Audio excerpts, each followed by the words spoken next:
And I know that the GATE program, I love that you brought that up because there's skill gaps in every industry at every level. Finding really good people just isn't easy, but in manufacturing and in light industrial, it's even worse. Explain a little bit more about how the GATE program finds or how do you grow the pool of candidates good for that position? It is so funny to me because so many organizations will tell you like their recipe of the perfect candidate and their job description. They need to have 2 years of assembly experience. They need to have soldering experience, worked under microscopes. And then they want you to forward a resume so they can scan it and they want to do all the work when they pay us to do that.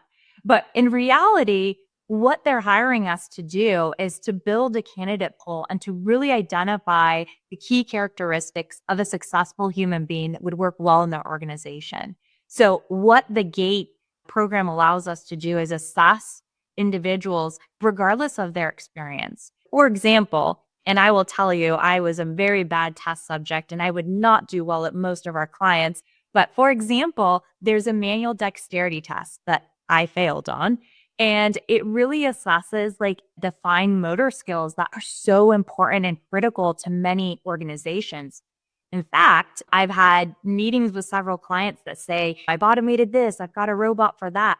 But there are certain delicate parts that only a human can be able to either get to or to manipulate or to handle.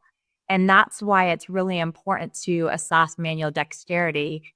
And by us leveraging this GATE program, we are going beyond those that just have experience on their resume or that can be found on Indeed. We are really going deep and wide into the communities to understand what skill sets do you have and how can we best match those to create a new career for you.